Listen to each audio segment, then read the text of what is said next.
Salut à tous, c'est Polo et non, je ne suis pas mort.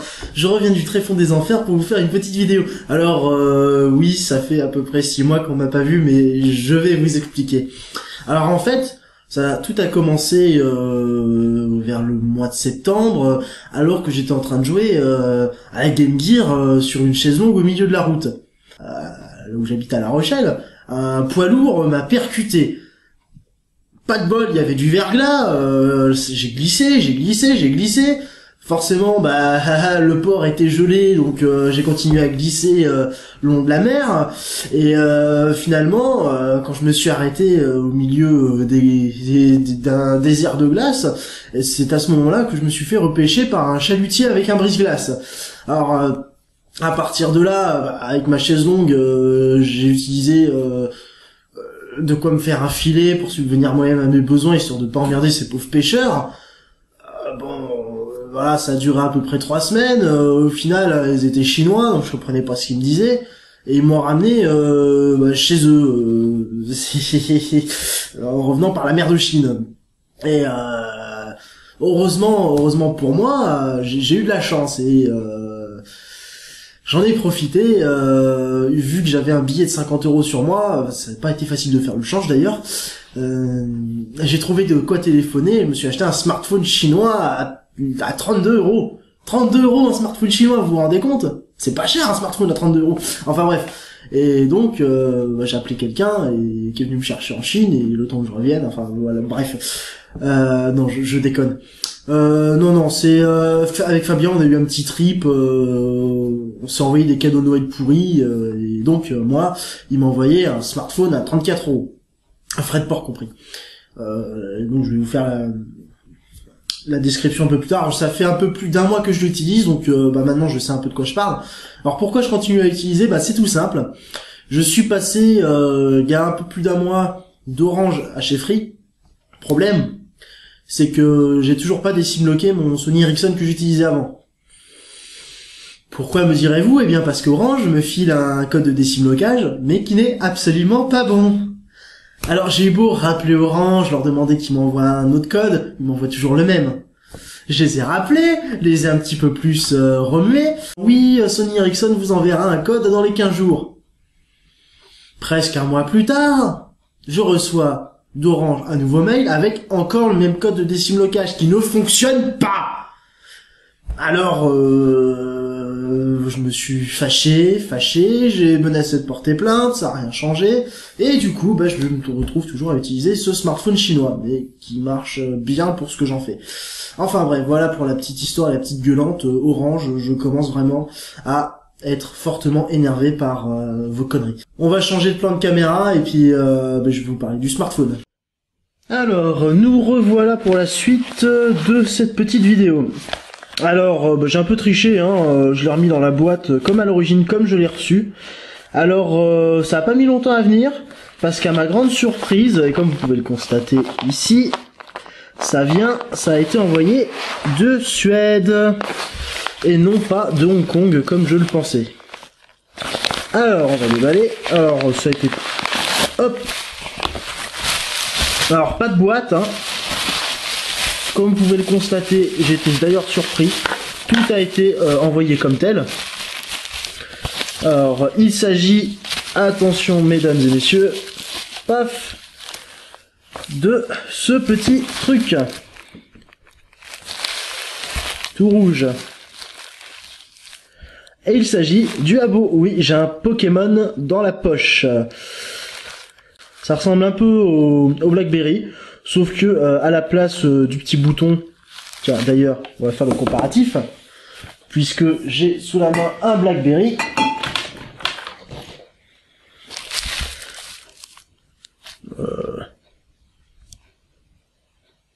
Voilà. Alors, pourquoi l'appareil photo s'allumait? Donc voilà. Quand on compare les deux, on a à peu près la même chose. Hop, lui on le remet là-bas.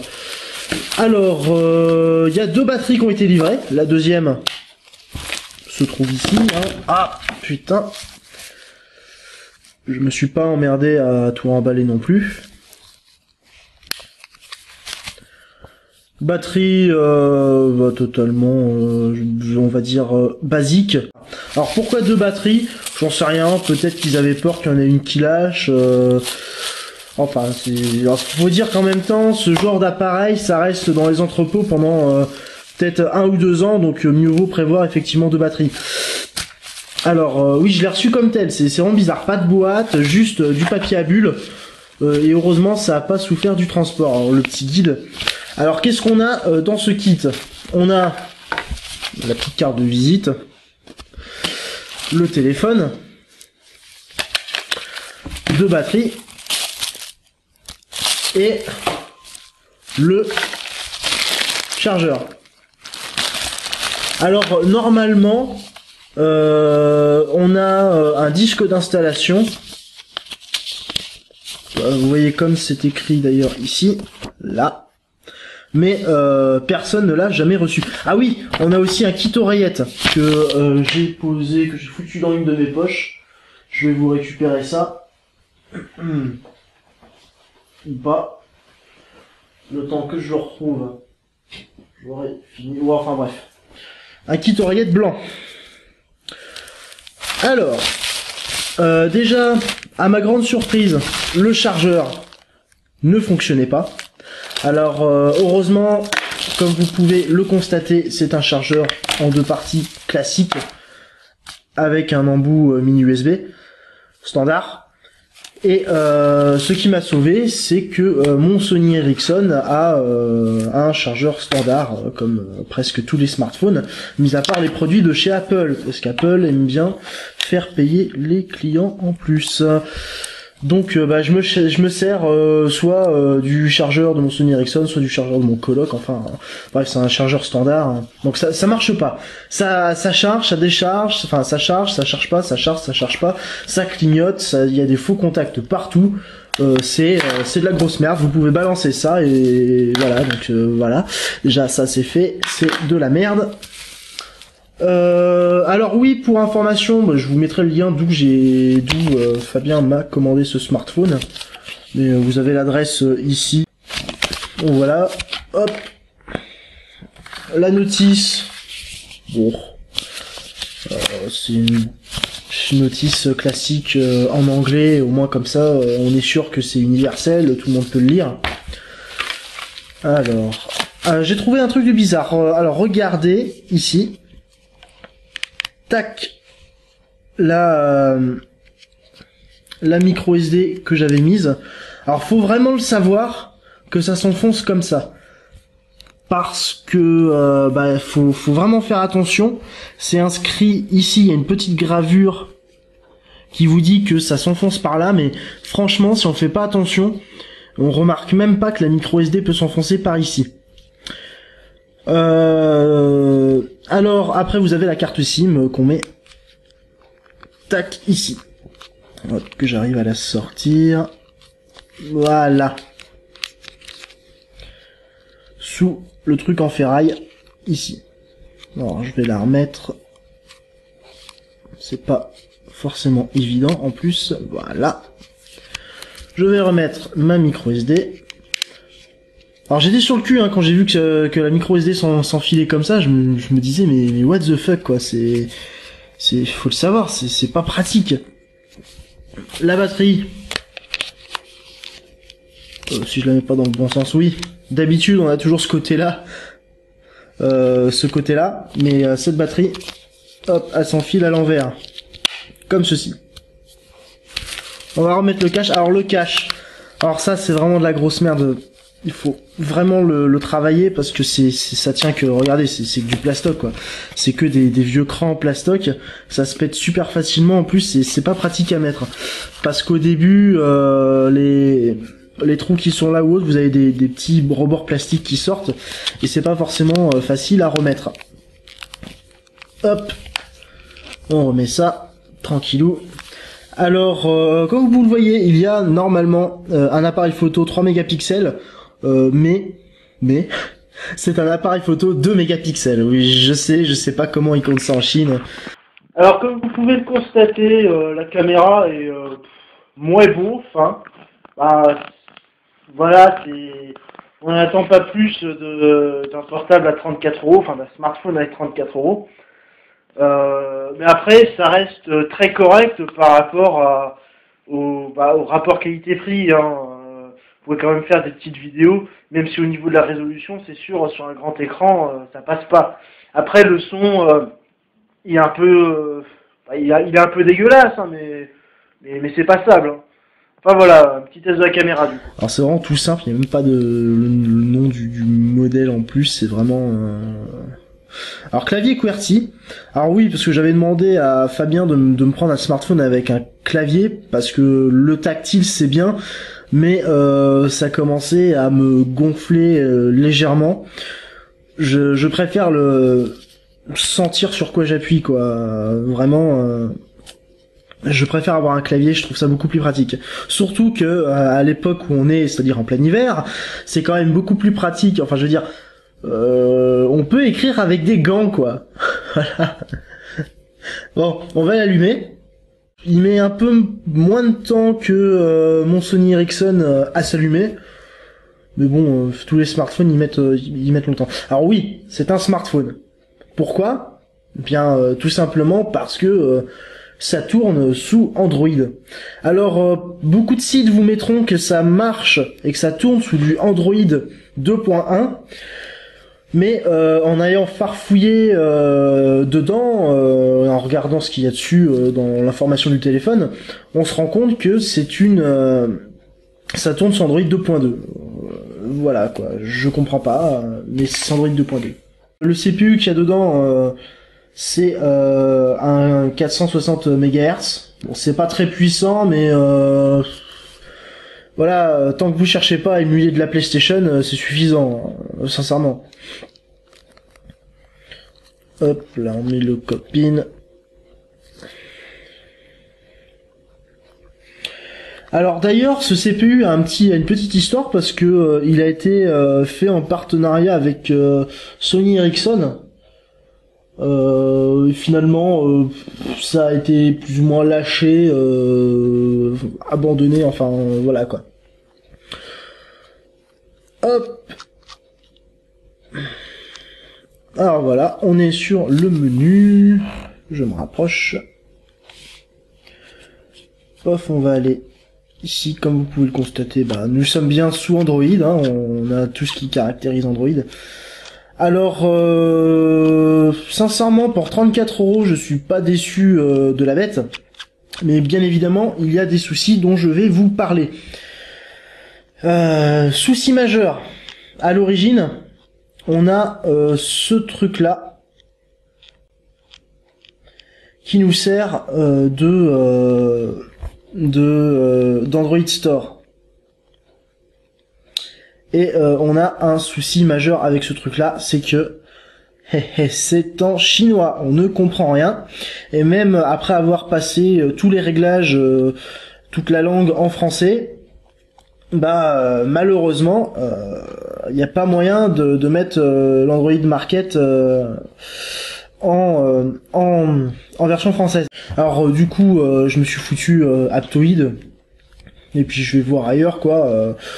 Mais voilà, c'est qu'on peut pas vraiment, on peut pas enregistrer. Enfin, il prend pas en compte tous les points APK comme on voudrait. Autre souci majeur, comme vous avez constaté, j'ai foutu une micro SD sur ce téléphone. Je peux y foutre ma musique, des vidéos, des photos, ça marche impec. Le problème, c'est que les programmes ne veulent pas s'installer sur la micro SD une fois que la mémoire du téléphone est pleine. Impossible de le faire. Alors, la fonction GPS fonctionne.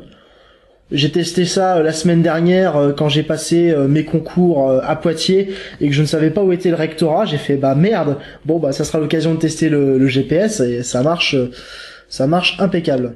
Alors il y a de la 3G. Aucun souci, il y a du Bluetooth.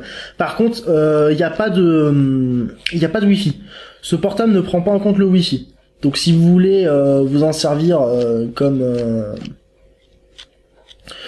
on va dire appareil multimédia pour la maison sur votre box, connecté à votre box, ça marchera pas. Alors tout ce qui gère le GPS, c'est ici. Mais ça marche bien. Alors après, les applications de base fonctionnent. Tout ce qui est Facebook pour les emails, Map. Le problème, c'est que ce ne sont pas les applications officielles. Ce sont les applications quelque peu modifiées et optimisées pour ce téléphone. Ah zut, je crois que j'ai ouvert... Non, je crois que j'avais ouvert Aptoide. Mais ouais, donc vous voyez, c'est une vieille version. Alors au niveau... Merde. Alors ça, c'est le problème. C'est qu'ici, au lieu d'avoir le bouton comme un BlackBerry, on a cette petite boule. Comme une boule de souris, hein, sauf que c'est nous qui servons de tapis de souris pour la déplacer. Alors c'est pas forcément pratique, c'est pas très précis, et d'ailleurs ça gêne un peu pour la navigation. Je vais vous montrer ça. Hop, on va aller par exemple sur Google, on va chercher, je sais pas moi. Allez, on va taper ça. D'accord, en plus de ça, j'oublie de taper une lettre, ça va pas le faire. Hop. J'espère que j'arriverai à me connecter, parce que j'ai pas beaucoup de réseau là où je suis. Allez. Allez.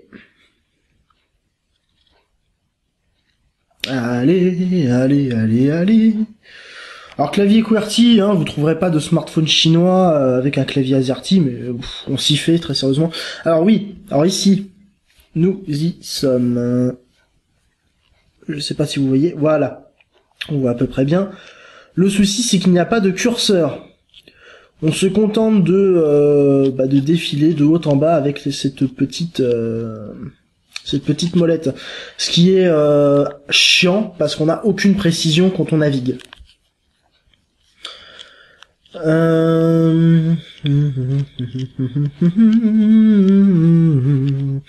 y a la radio, ça sert pas à grand chose. Ah oui, le kit main libre, pendant que j'y suis. Il est tout pourri, il y a un son de merde. Vraiment un son de merde. Autant le smartphone coûte pas cher pour ce que c'est plutôt une bonne affaire, je trouve. Autant les accessoires qui sont fournis avec, entre le chargeur qui marche pas et les oreillettes, le kit main libre qui est tout pourri, autant dire que c'est pas GG quoi. C'est pas génial du tout. Autre défaut de ce téléphone, il est excessivement fragile. Pas au niveau de la solidité, parce que je l'ai fait tomber plein de fois, il est toujours comme neuf. Mais si vous le posez un peu trop brutalement, alors vous voyez le sol est là.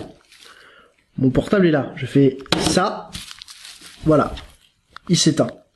Alors que vous prenez n'importe quel autre smartphone, il s'éteindra pas. C'est vraiment très très fragile. Vous le secouez, il suffit de le secouer comme un vulgaire, comme si vous faisiez un vulgaire cocktail et il va s'éteindre tout seul. C'est pas forcément génial. Du coup, quand vous baladez en ville, vous avez votre téléphone dans la poche. Il suffit de pas grand chose pour que ça s'éteigne et que vous soyez coupé du monde en silence radio. Alors en plus, vous l'aurez constaté, je l'ai fait volontairement par-dessus le truc à bulles pour amortir le choc. Et il s'est éteint. Malheureusement. Oh, on voit ma tête en reflet. Bon, on va attendre que ça se rallume. Voilà. Oui, c'est un smartphone chinois, c'est pas cher, 34 €, frais de port compris. Sincèrement, si vous voulez acheter un smartphone à votre petite sœur, votre petit frère, ou même que vous êtes dans la dèche comme moi, c'est parfait. On peut installer des applications, notamment par Aptoide. J'ai plus de batterie. On s'en fout. Voilà, franchement c'est pas de l'arnaque. Pour 34 €, c'est loin d'être de l'arnaque. Je sais pas, qu'est-ce que je peux vous faire démarrer. Tiens, on va aller dans musique. Oui, parce que du coup, j'ai presque que les applications par défaut, parce que tout ce que je télécharge à côté prend énormément de place, et non seulement ça prend de la place, mais ça prend de la place sur le téléphone. Alors oui, vous avez, je crois, c'est 256 MO ou 500 MO, mais au final, presque pas de place, quoi. Ah, chez nous. Vous voyez, c'est tout simple, hein. Les programmes d'origine sont vraiment optimisés pour le téléphone. Au niveau du son, ça donne ça.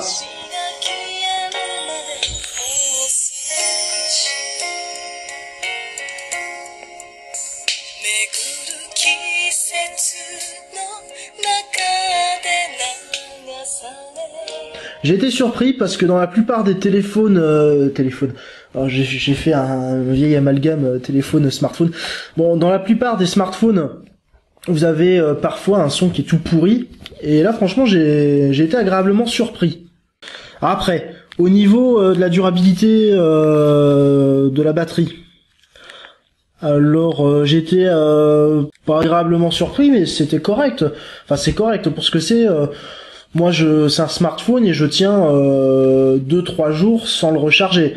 Ce qui est agréable parce que pour la plupart des smartphones, moi je sais que sur mon Sony Ericsson, j'étais rendu à le recharger 2 fois par jour. Parce que bon, on installe toujours plus de programmes, on suce la batterie jusqu'à la moelle. On est toujours sur le net et je m'en sers presque comme l'ancien et voilà, je veux dire la batterie est correcte. Après c'est vrai que je fais beaucoup moins de jeux que sur l'ancien. Pour la bonne raison que étant donné que j'ai cette merde chinoise en guise de market, je peux pas faire grand chose, malheureusement.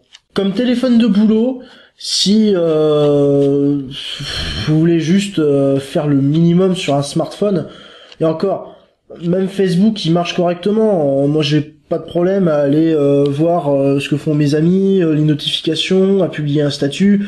Après c'est pareil pour la gestion des mails ou pour la fonction GPS qui marchait vraiment au poil. Autant sur la majorité des smartphones chinois ça fait n'importe quoi, mais là pour le coup le net a jamais sauté, j'ai eu aucun souci au niveau de la précision, c'était vraiment au top. Sincèrement, pour 34 €, moi je dis que ça vaut vraiment agréablement et allègrement son prix. Je ne saurais que vous recommander ce portable, ce smartphone, si vous voulez vraiment quelque chose de pas cher, pour si vous-même avez une utilisation simple et vous en demandez pas trop à la bestiole. Après c'est vrai qu'avec 460 MHz on peut pas non plus demander la lune à un truc pareil. Enfin voilà, c'était une présentation du Abo A810, magnifique. C'est le téléphone rouge quoi, c'est vrai que c'est bien rouge vif, mais après rouge sang, mais la couleur ne me dérange absolument pas moi personnellement, mais c'est vrai que ça peut faire un peu flashy. Et si vous avez pas peur de vous balader avec une merde chinoise qui porte le nom d'un Pokémon, voilà. Après c'est vrai qu'il y a certaines fonctions comme par exemple le fait de pouvoir enregistrer vos programmes directement sur la carte SD, ça manque. Parfois je me disais putain mais il faut que je le fasse évoluer en Arbok pour pouvoir débloquer ces fonctions là ou quoi. Enfin c'est chiant quoi. C'est bien pour le prix, mais parfois on voudrait quand même en avoir un peu plus. Enfin bref, c'était Polo pour une petite présentation rapide du Abo 810. Et j'espère que cette vidéo vous a plu et que j'ai pas été trop saoulant. Allez, salut à tous et à la prochaine.